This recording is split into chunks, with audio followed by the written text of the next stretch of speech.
مساء الخير أحبائي وأعزائي من قناتكم قناة الملك والأمير، سلام الرب يكون معكم آمين. الكنيسة تحذر تحذير عاجل لجميع الفتيات من أبونا إسحاق صبري.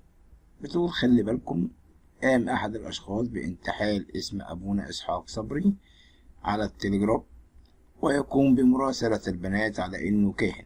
فقام أبونا إسحاق بتصوير حسابه وحساب الشخص المنتحل وبيوضح الفرق بينهم، وحذر البنات تحذير عاجل من خلال نشر هذه الصور عبر حسابه الشخصي، وعلق عليها تحذير مهم: في حد غير أمين منتحل اسمي على التليجرام وبيكلم البنات على إنه أنا، أرجوكم خلي بالكم، لاحظوا الفرق بين الحسابين.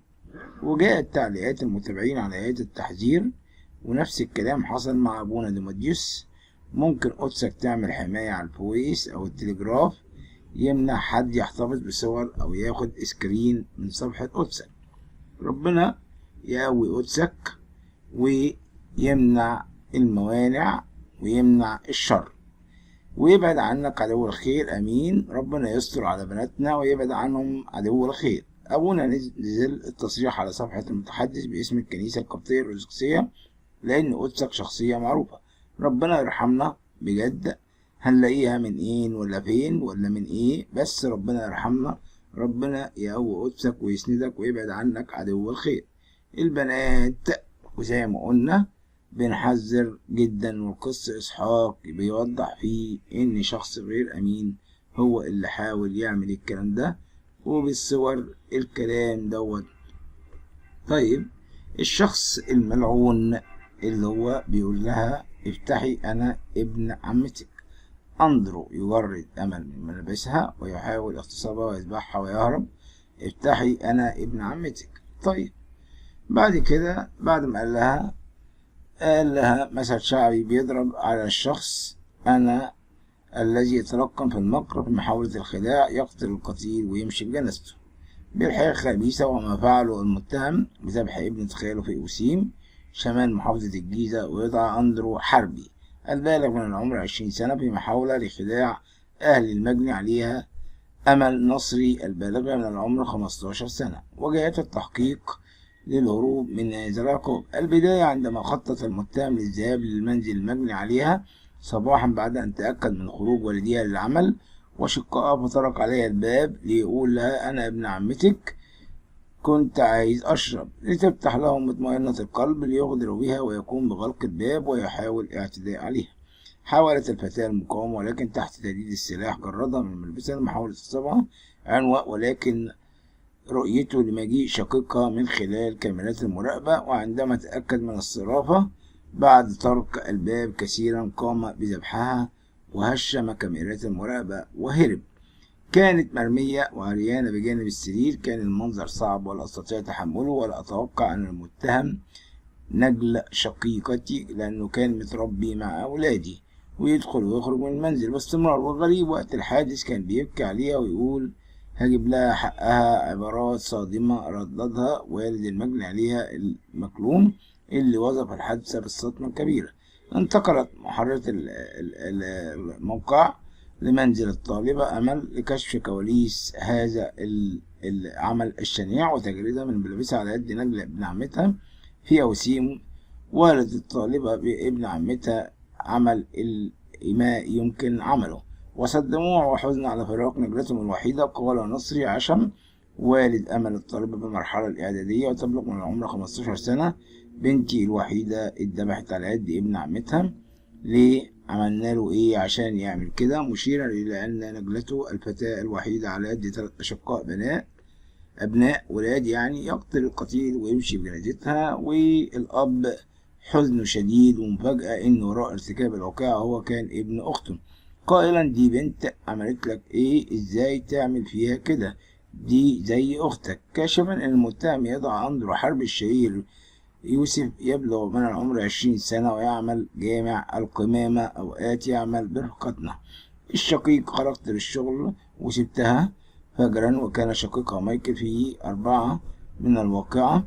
خرج الأب والأم لعملها في جامع القمامة نحو الساعة 7 صباحا، وشقيقها الآخر أيضا في العمل، والشقيق الأصغر في خدمته العسكرية. 8 المنزل خرج لعمله أيضا نحو الساعة وكان المنزل خاليا، والطالبة منفردة. ويقول شقيقها مايكل: خرجت للعمل وكانت مستيقظة، سألتها عايزة حاجة؟ كانت الإجابة لأ لأ، أتوقع أن أعود من العمل على مصيبة. أخويا راح البيت لقى الباب مقفول ورن عليها 3 مرات. بعد ساعة تلقيت اتصال هاتفي من شقيقي ليبلغني: هي أختك فين؟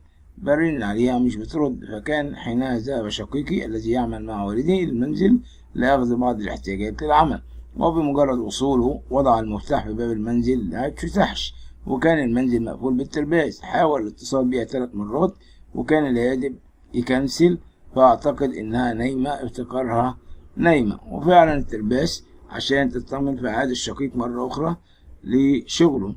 وبيضيف والد أمل: في وقت سابق تعرض لحادث سرقة، فقررت أركب كاميرات مراقبة على المنزل لحمايته وحماية أولادي. وضعت كاميرتين على المنزل، وكانت الشاشات الكاميرات بداخل المنزل في الصالة لمراقبة مداخل ومخارج المنزل. الأب جالي تليفون: بنتك اتقتلت، الحق بنتك اتقتلت. اتصال هاتفي من أحد الأقارب للذهاب للمنزل سريعا. ليقول الأب: أول ما وصلت للشارع كانت الناس بتقول لي: مين اللي اتقتل عندكم؟ وأنا مش عارف حاجة ولا عارف أي اللي حصل. على الفور ذهبت مسرعا إلى المنزل عشان أشوف بنتي وهي في الموقع المؤسف بداخل الغرفة، وكان كل شيء متبعتر في الشقة. والد الطالبة بيقول: لقيتها للأسف مجردة من ملابسها، وللأسف الشأن اللي حصل والكاميرات كانت متكسرة. لم أتوقع يوما أن أشاهد نجلتي الطفلة البريئة أمل وهي غارقة بدمائها. كان المنظر صعب. شفت بنتي مرمية جنب السرير على بطنها وعريانة ورقبتها مذبوحة. حاولت أن أصل لمن فعل في نجلتي بنتي كده، ولكن كان هاتفها غير موجود، وكانت شاشات كاميرات المراقبة الموضوعة في الصالة مهمشة ومهشمة. على الفور أبلغت الشرطة. المتهم قال: ذهبت للمنزل وجدت باب الشقة مفتوح، فدخلت لقيتها كده. الأب: الجميع تكاتف الغريب قبل الغريب للوصول للمتهم في أسرع وقت. بيضيف الأب: بعدما وصلنا لمركز الشرطة بدأوا يسمعوا الأقوالنا، وكان ما بيننا الشخص اللي بلغ إنها اتقتلت، وهو المتهم أندرو، حيث هو الذي ذهب مسرعا لابن خالتها ويدعى يوسف حيث كان في عمله. تبليغه: أنا رحت بيت خالي عشان أشوف سامح لأنه رجع من الجيش، وجدت باب الشقة مفتوح، دخلت بنادي على أي حد ما لقيتش حد، ناديت على أمل ما لقيتهاش، لقيت عليها الشقة ولقيتها مرمية كده. وعلى الفور قام سامح بالاتصال بالأب حتى يذهب مسرعا للمنزل، فبدأت علامات الشك تذهب لهذا الشخص لأنه هو الذي ذهب للمنزل في هذا التوقيت.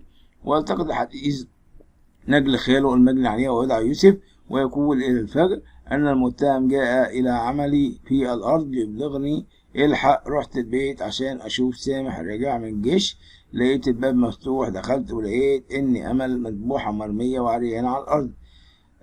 إزاي؟ إيه اللي حصل؟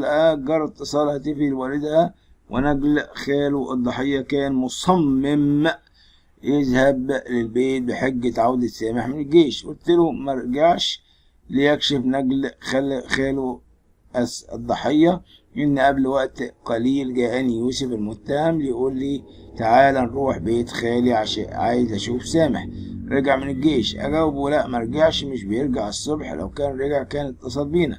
كان كلام المتهم حينها غريبا، خاصة إنه صمم على إنه يذهب للبيت، ولكني رفضت وقلت له: روح أنت، أنا مش فاضي، وسامح مرجعش أكيد. وبالفعل ترك لي يوسف المتهم وذهب للمنزل، وبعد قصير عاد ليبلغني ما حدث. المتهم كان بيدور معانا على مرتكب الجريمة الأب.